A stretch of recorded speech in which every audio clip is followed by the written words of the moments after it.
Okay, so we're starting. So I was waiting for people to give me a mic, and I have it already. Good afternoon, everyone. We are on the panel, The Future of Custody, and we are going to discuss how it has evolved and how we are going from traditional to decentralized. And we actually have the best speakers here to talk about it because they bring experience from both institution and Web3 industries. So let's start with introductions. Luis, could you please tell a little bit about yourself? Sure. I am, as you can see, I believe, I am managing director for Latin America at BitGo. My background is all technology. I come from AWS, Salesforce, Oracle, IBM. So I am pretty technical, if you will. And that's a little bit about me. Amazing. I'm Alia Dasgupta from Signum Bank. Over there I lead BD, and I also work on product innovation. Signum is actually, if you haven't heard of us before, the world's first digital asset bank. And so we really look at the integration of TradFi and DeFi and see where we can develop new market infrastructure to really bring the power of crypto to the traditional banking world. Yes, Stijn van der Straten. I'm the CEO of Crypto Finance. We provide trading services, but also custody services in the institutional business area. So my clients are mostly banks, and yeah, that's what we do. Good afternoon. We don't see any of you, so we won't be able to ask you any questions because we don't see if you raise your hands, which is kind of frustrating. But my name is Eric Piscini. I'm the CEO of Hashgraph. Hashgraph is the team behind Hedera, which is a layer 1 blockchain I'm sure many of you know already.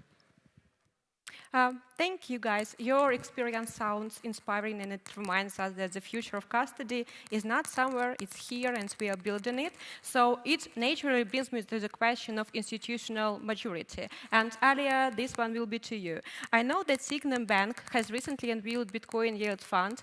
And could you share, what were the signs of institutional maturity of crypto that actually made this decision possible? Yeah, I mean, I think this is really one of the symptoms that you see in the market of the market really maturing and moving forward. And to be able to create these types of products, it really takes, first, of course, regulatory clarity. In Switzerland, we've been very lucky because right from the get-go, back in 2017, we already had the first ICO letter and so on from FINMA. And then later in 21, the DLT Act, which enabled us to sort of think more broadly about crypto assets and how they can work alongside traditional assets. But the next piece of this puzzle is also having the right kind of market plumbing, having the infrastructure in place that has these different venues for custody, for market depth, to address different signs of volatility that institutional customers really need before they can commit to coming into this space. So having that in place. And then, of course, the third is in demand. And we all know the way the global the political sphere looks right now, and for example, how the US dollar has performed compared to, say, the euro or the Swiss franc. We know that from our clients, we see the demand where they say they don't want to have a yield in US dollar because it doesn't mean as much as having it actually denominated in Bitcoin. And it's not like a crazy Bitcoin person that says this. It's actually people who can look at the market and see the value of their crypto assets in euro or Swiss franc haven't been as exciting as maybe as you would see it in US dollar. And so when you're able to see that the market is asking for these types of alternative solutions, you see the way gold has been growing this year. It's because people are looking for those kind of safe hedges and positions outside of dollar-denominated assets. And so that was actually one of the reasons why also this product found its space. And it's only when all these factors kind of come together, you really see the right moment in the market to create a product like this. Agreed. Some factors, like a couple of them. Eric, could you please also share your perspective, maybe some examples of what signals tell us that the industry is ready for institutional adoption, or why it's not ready if you think otherwise? It's not ready. No, it is ready. No, I think it's interesting. So I started 12 years ago, my journey in blockchain, and 12 years ago it was not even a discussion, right? Luis and I were talking backstage before we started. 12 years ago, BitGo did not exist, right? So I think now we are at a stage where, especially the last 12 months, where we've seen tremendous initiatives, whether it's regulatory initiatives, capital market with all the ETPs, ETF, DATs, all the acronyms, right? IPO coming up with BitGo. All of that is generating a huge amount of interest for institutions to use custody solutions. So it's an exciting time. I think we are ready from a technology point of view. I don't think anyone can say technology is not ready anymore. We are all ready, right? I think it's more of a regulatory and a education effort now that we have to do. Yeah, for sure.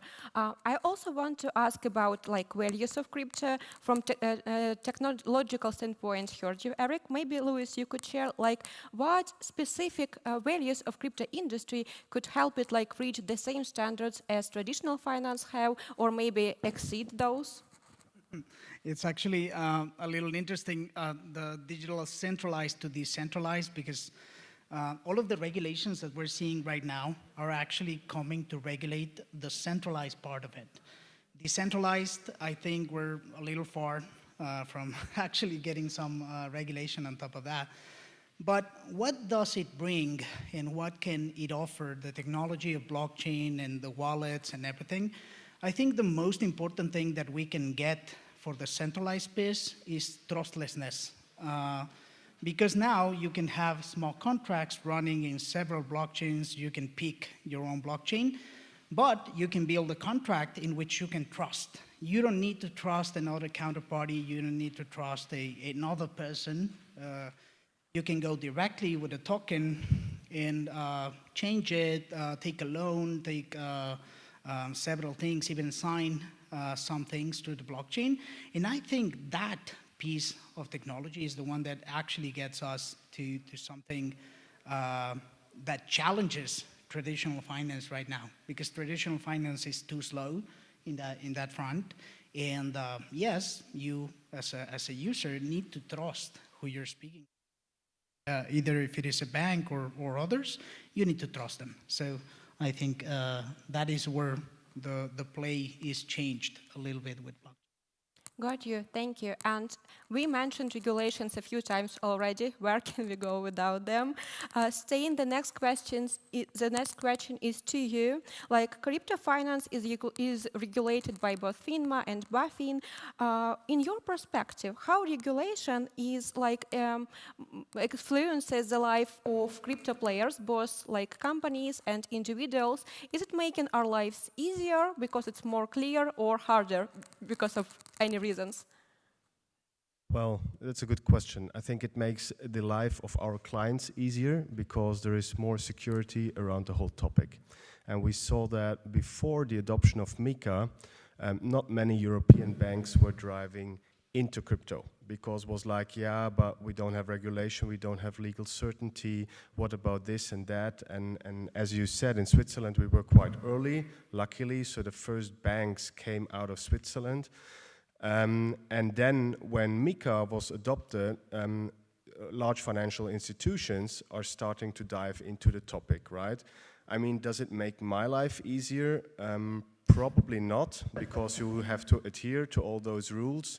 And I can assure you, if you have to spend like 20 or 30% of your OPEX instead of into developers, into lawyers and into consultants and have more meetings with the regulator, then you can focus on your clients and our products. This is not good. And today I perceive it as more easy. When we started, we got our license in around 19 in Switzerland. I mean, you had to explain everything. Right? It was really like pioneering the way, educating the Swiss regulator. Now, then we got our BaFin licenses. It was a bit easier, but still it was a lot of pioneering. And now with MiCA, I sense a bit that most regulators know what they're talking about, know what they're dealing with, and it's becoming easier. Now, is there a way to adopt crypto in the traditional financial landscape without regulation? It's never going to happen, never ever. And I mean also in DeFi or decentralized finance, technology-wise, we could do so many great things. right? We could improve the financial system as it stands today. We could have new products. We could have new yield farming, etc., etc. You name it. From a technology perspective, we can do it. But bringing that into a regulatory setup where the regulator signs off on it and where a large-scale EU SIP bank basically says, yeah, I'm going to go for it, because at the end, that's my client, and if my client doesn't like it, there's no point of me offering it, right? Then it will not happen. So I think we will see all that down the road, but we just started, right? And what we see now is the adoption of crypto, which is good, tokenization, stable coins, it's all coming, a lot of good ideas. But regulators and legal and laws is usually very, very, very slow. And this is a bottleneck, right? Yeah. Thank you. Like, Luis, the next question will be to you again, because I've seen the recent news about license obtainance for BitGo, and I've seen how you're agreeing with what Steen is saying. Could you please share a little bit about, like, not whether it's harder or easier, but does the regulation bring us closer to the Web3 future of finance, or vice versa? So definitely, regulation gives certainty to people and businesses. So regulation is good. One would say, if you are a Bitcoin maximalist, that you would say, no regulation. But yeah, regulation is good. It actually settles the ground, settles some ground rules, again, to businesses, people, and how to interact in this landscape. Once again, particularly MiCA, it set up the stage for a lot of countries, so the European Union, and many other countries that are trying to follow MiCA. We were speaking about this backstage, that at the end, most of the countries, from where I come from in Latin America, they tend to follow others. Like, they don't like to build their own regulations and whatsoever. They point like, yeah, if you adhere to this regulation, we're going to be fine.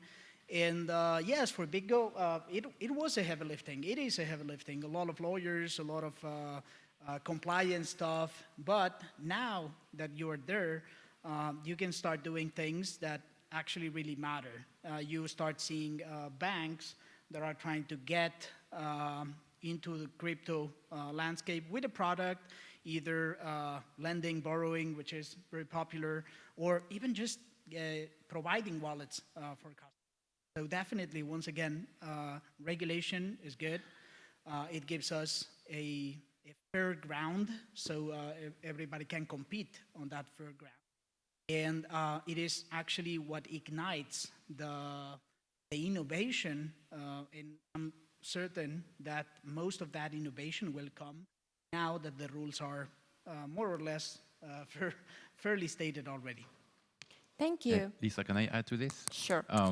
I think what's interesting to me is when you see the evolution of innovation, typically you have a lot of innovation coming from startups, early stage, which is what we've seen in the crypto and blockchain industry. And then every big organization, banks, financial institutions, they were waiting for regulation in order to innovate themselves, right? So they were innovating by proxy, by partnering with us, by partnering with BitGo and others. Now we have this wave of innovation coming from the traditional players, and that's going to change dramatically the industry, right? It's going to make our lives harder as innovators, because now we have competitors we innovate against, the big banks. But at the same time, I think it creates so much opportunities for all of us that it is a really exciting time. And I think also for banks, it's interesting because there's kind of two tracks of innovation that happens.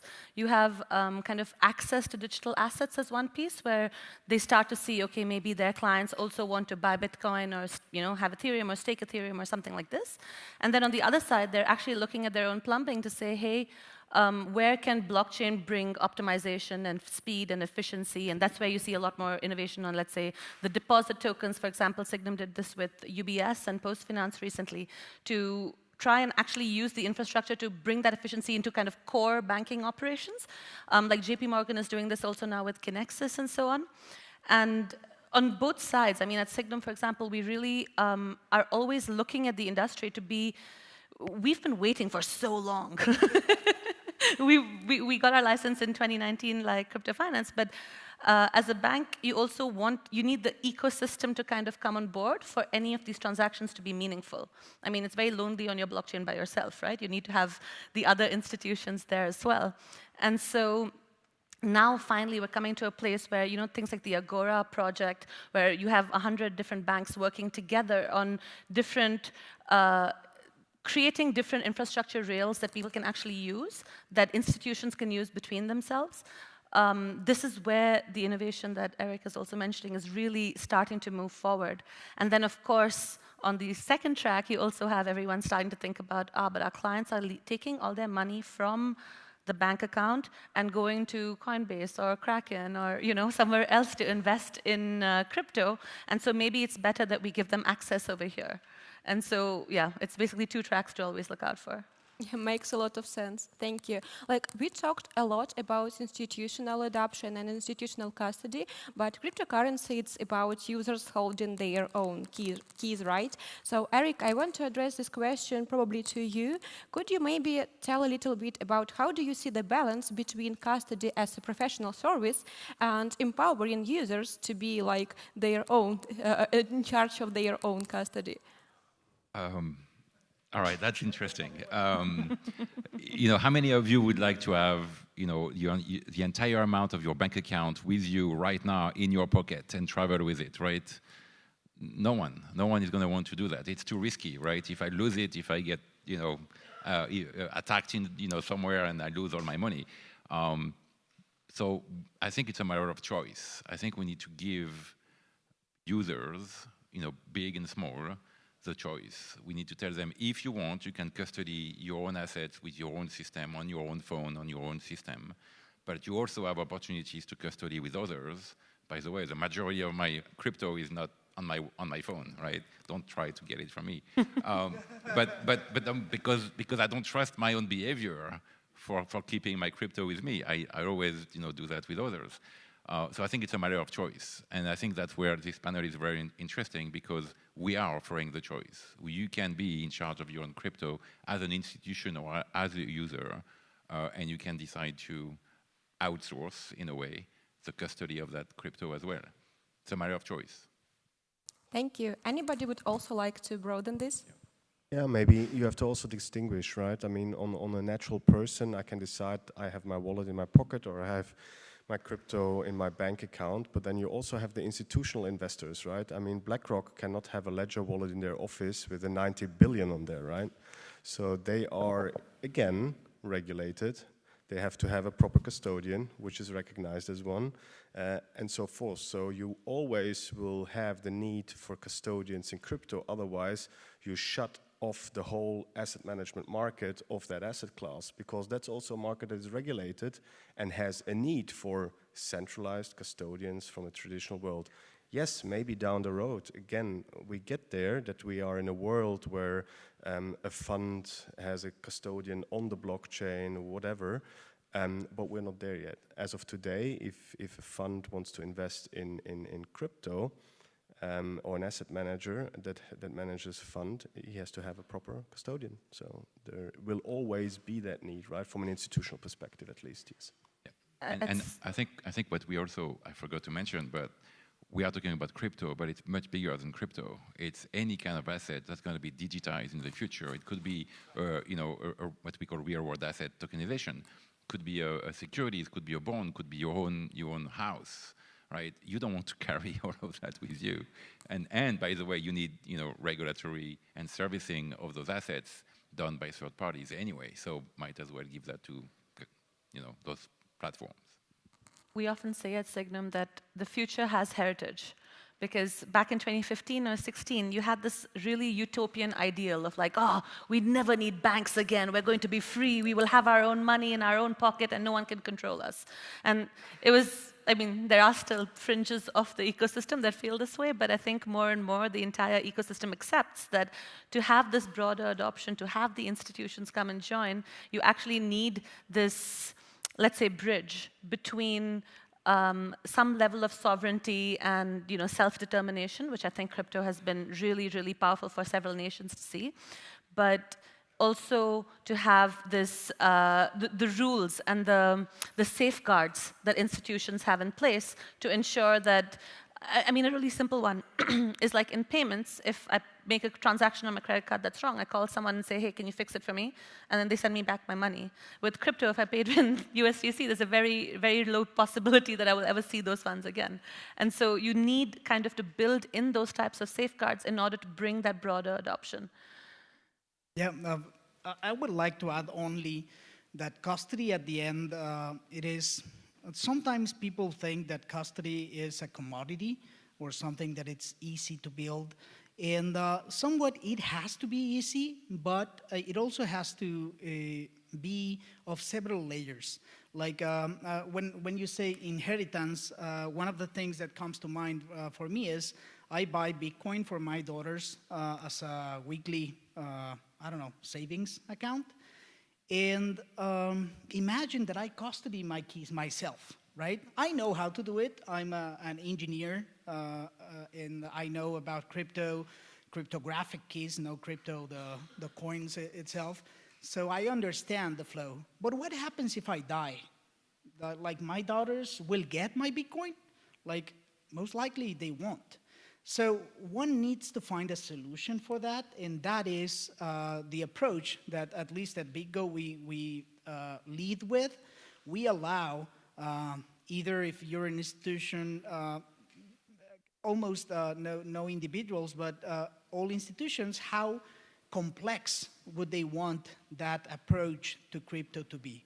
Either you trust us as a qualified custodian, for example, where we are regulated, we cannot lose your assets, they cannot steal them from us, we cannot misuse them, for example, but we also have other capabilities in which you want your keys, here are your keys, I will co-sign everything that you come from, or even farther than that, we mix the technology custody with physical custody. We actually get some keys inside bank vaults, for example, so you can only sign inside the bank vault. One of the most important hacks of, I'll say this year, I don't remember, this was this year, Bybit, that they stole from a software. I think there are many ways of doing custody wrong, and that is where players like us come in. We allow you to think about custody at your pace, at your appetite of risk, and we can enable you for custodying that. Yeah, thank you. And your daughter is a lucky kid, for sure. I want to address the next question to you, Elia, but I see that you had something to add on this one. No, I was just going to also say it's so important to have that flexibility because you don't want the responsibility of everything, but you also kind of want the access when you need it.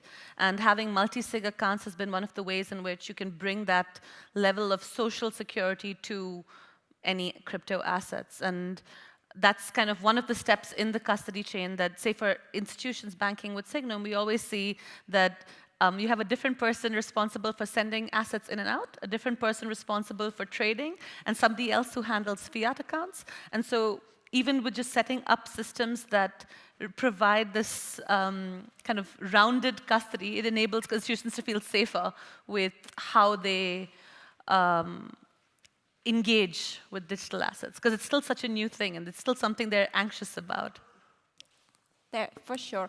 I actually really liked your thought about the heritage that we have, but I wanted to ask you, like, are we at risk at losing anything as we are moving more to decentralized from centralized? Is there like something we can't get with crypto and won't ever be able to? So I think you can't throw the baby out with the bathwater, right? You can always say centralization is terrible and throw it out to the dogs, and then we work in a new paradigm now. But Centralization also has some benefits, right? Like all this regulation that we've been talking about, the security that gives us to innovate, that comes from some vectors of centralization. And if you think about the safeguards that you have in place, whether it's insurance and reinsurance solutions for custody providers that I'm sure most custody providers are also thinking about now, or safeguards for clients working with crypto assets. These are all things that centralized providers enable. On the alternate side, on the other side, you also have all the benefits of decentralization that we all obviously agree with and adhere to, and that's why we're all sitting in this conference room today, right? That taking a bit the best of both worlds. Because, I mean, in the end of the day, you don't want to be transacting with a North Korean hacker on chain. And you don't know for sure the address that you're interacting with isn't one. And that's why these KYC principles that most regulated providers now have in place enables or brings those types of safeguards into transactions in a way that's even more secure than traditional finance has. And this is something that one of the regulators are kind of starting to wrap their heads around a little bit, is that the level of forensics that's possible on chain is far superior to what you can see in traditional finance. And that brings so much more transparency, for better or worse, to interactions and engagements on chain. Yeah, thank you. Yeah, I mean, there is another dimension to this. So at Hedera, in case you don't know, we have a council managing the network. So it's 39 organizations running nodes of the network. This is a decentralized model. So there is not one single entity controlling the network. It's those people working together. So we can apply your question about decentralization at different levels. And I like the fact that we are learning about decentralization, all of us, still. And we apply that at the governing level, at the technology level, and so on. Decentralization is hard. And we all know that because we've been trying that for a long time. It is hard. We have to re-educate ourselves, re-educate the systems and the behavior of the individuals. It's not easy. Although what I would say is decentralization, it's actually starting to happen. So while it is hard and we've all have fought some battles, maybe some of you have sent actually USDC to a North Korean hacker every now and then, just because you're playing with bridges, you're playing with, I don't know, swaps, whatever you're trying to do. But decentralization is actually happening. I was looking at this chart of people. So we have Binance, B2Me, Ripple, Bourse, Kraken, Ikigi. And I wonder how many of those actually existed, as you said, 12 years ago, right? BitGo did exist 12 years ago, just for a fact. But what is starting to happen is that underneath these big players, like Ikigi, I know them very well, if you are a user, you can actually interact with other users in a decentralized level, right? Maybe the rules are not clear yet. They will get clear, but you can start trusting the technology itself. Like literally, I'm again an engineer. In code, I trust. So I do love the idea of decentralization, but it has to be accompanied by a centralization at the end. It has to get a name on it, unless we want to live in this world in which I die, I lose my keys, and my daughters won't get their Bitcoin, right? If that doesn't happen, there is no decentralization if I am the sole owner of my keys. Yeah, we talked many times about the trust layers, right? So we said that from a technology point of view, we have that. Bitcoin was the first one. Trust layer, you don't need to trust anyone. You can, exchange value. But to your point, we need a business trust layer, and that's where we actually think of the banks and the regulators to provide that. Yeah, I mean, custody is about trust, right? I mean, the technology we all have to get right. We're all regulated. I mean, it's a prerequisite. Otherwise, we don't start the race. But then it comes down to trust. Who do I trust my Bitcoin with, right? Because I'm absolutely with you. If I die and have my private keys somewhere, they're gone, right? They're gone. So I think we will see also in a decentralized system aspects that are still centralized, right? And custody, from my perspective, is certainly one of them. This is a huge part of what we see at Signum as well. So we work with institutions, but also with private clients. And for so many of them, it's really people who've maybe made some wealth in crypto. And they say, look, if I die tomorrow, if I get hit by a bus, my wife and kids won't be able to access this money. And we need to have literally just a bank who they can call and say, how do we move the assets over to the family's name? And it's something so simple, something so banal that most people before crypto wouldn't have considered it even a problem, right? Because there's always been a bank who you could trust to do this for you. But this is why centralized players will continue to play a role. It's just super important. Got it. Lisa, we keep talking about people dying. We need to move to something cheerful. Yeah, it's a little bit sad, and I think it was reflected on my face. So the next question is like, but overall, we are talking a lot about that centralization must still be in place, but how do we see on examples of some initiatives or products that in general, the tendency is toward decentralization? Luis, could you please answer this one? Sure. I think the most easy one is borrow lending. There are many platforms now that are allowing, for example, for you to place as collateral whatever you have, Bitcoin, Ethereum, or something, and get USDC, USD, even dollars as the loan. And that is a good example of decentralization. At the end, if there's a peer-to-peer transaction and we are just saying, okay, lend me some money, yes, here's $100 with a specific interest rate and everything, all written in a smart contract. Like, that is decentralization right there. There are other examples that are starting to grow throughout the world, and they are about real-world assets and the tokenization piece. And it is, how do I, for example, own a parcel in which they grow tomatoes, for example, right? Do I own a token about of land? Yes, I could do that, and that can be in a decentralized way with an owner of that land that maybe has several acres, and I just buy one piece of that, and in exchange, what I have is maybe a title. It is still to be regulated, by the way, but maybe a title that will grant me, I don't know, 5 tomatoes a day, 10 tomatoes a day, something, right? And that is also part of the decentralization process in which there doesn't need to be an intermediary for me to get my, right? So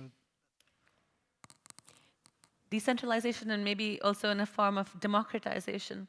So back in 2019 or 2020, I think we tokenized a Picasso painting. And this is one of those like big stories because, you know, everyone likes to hear a headline about Picasso, but it basically made someone like me who would never in a million years be able to afford a Picasso painting actually have rare art as a component of my personal portfolio. And that's something that normally, like, these types of assets are simply not available to most people.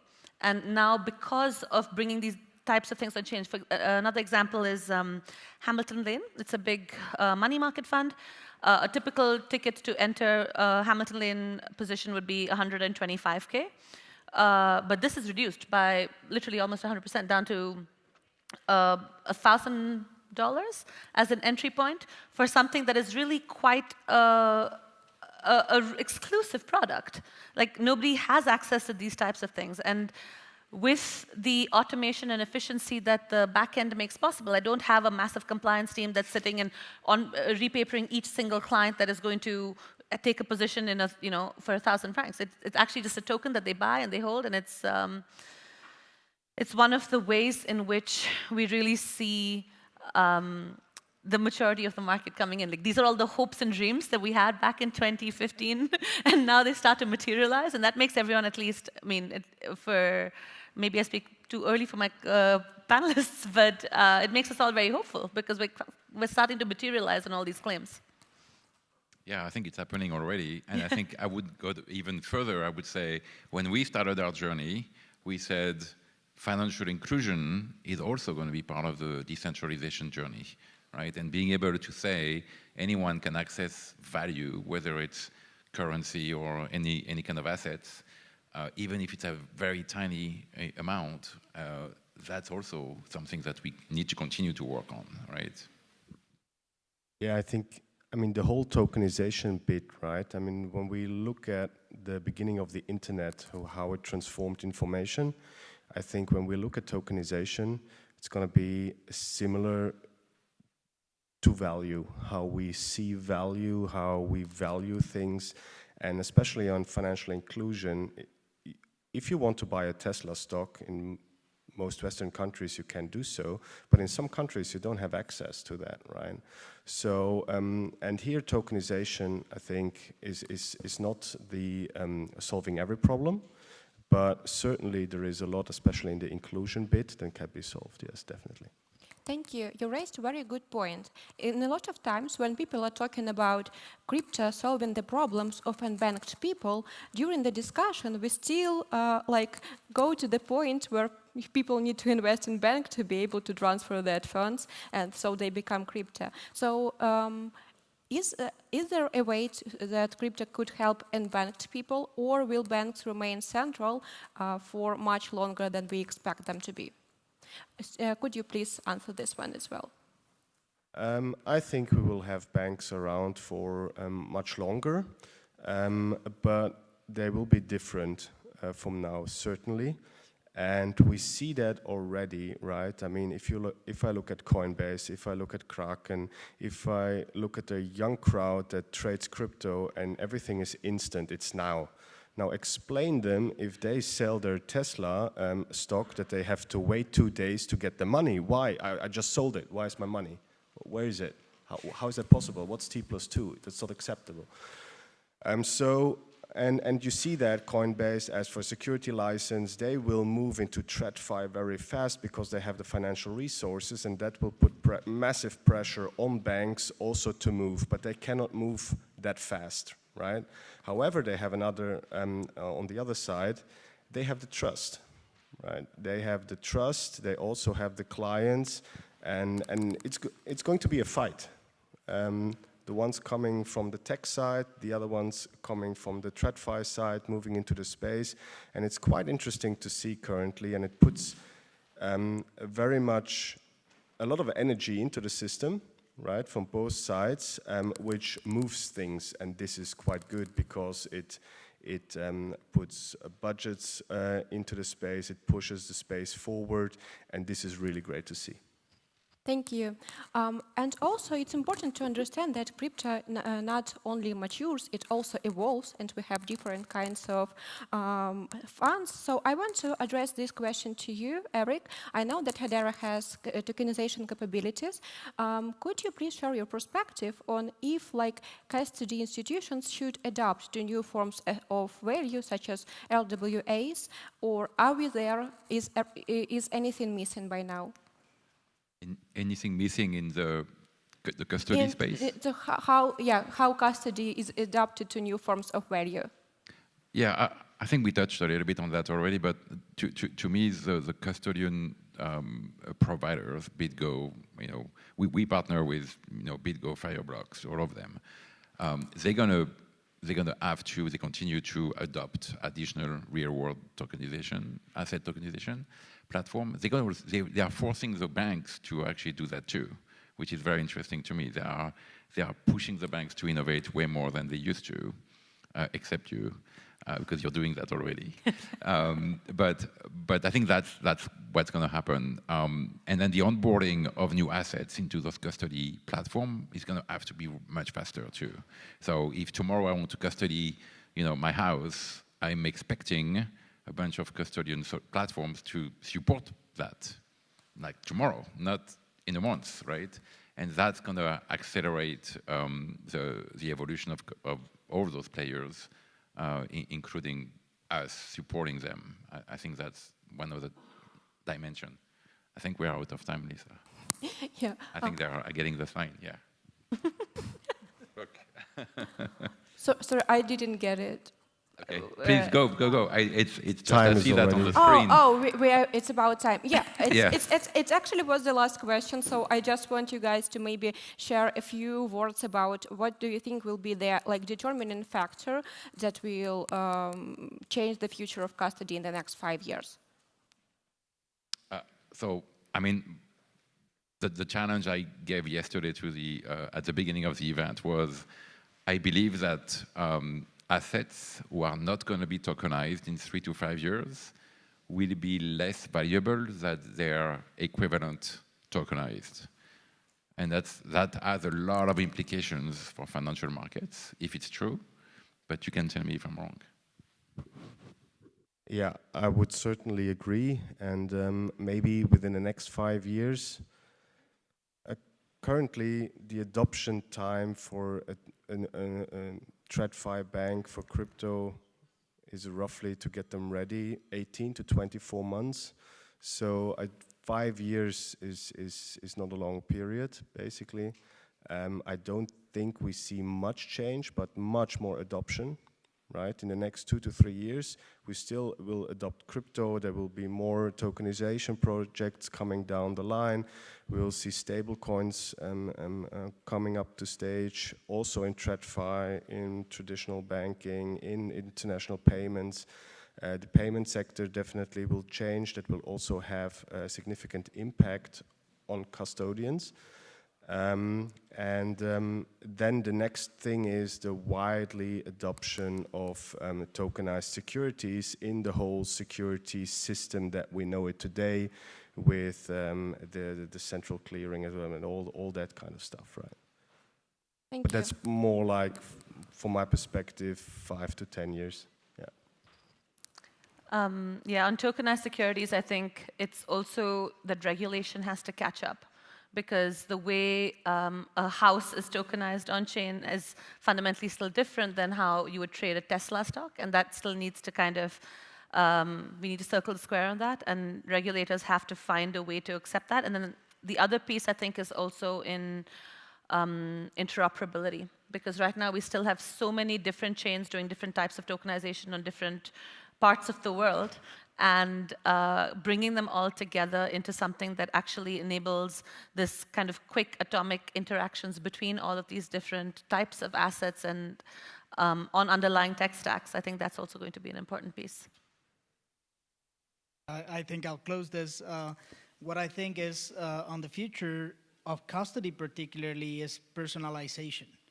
So what I think it's going to come a time where you go to your bank, or I see a Binance t-shirt right there. So you will go to Binance, the bank, or whoever holds your crypto, and you will ask for a specific personalization about the custody. And that's exactly how providers in the landscape, we actually thrive with that, because that is what we enable, and that's what our ultimate goal is in terms of custody, of course. Thank you. Thank you for this panel. We are running out of time, so I guess that's it. Thank you. Thank you. Thank you.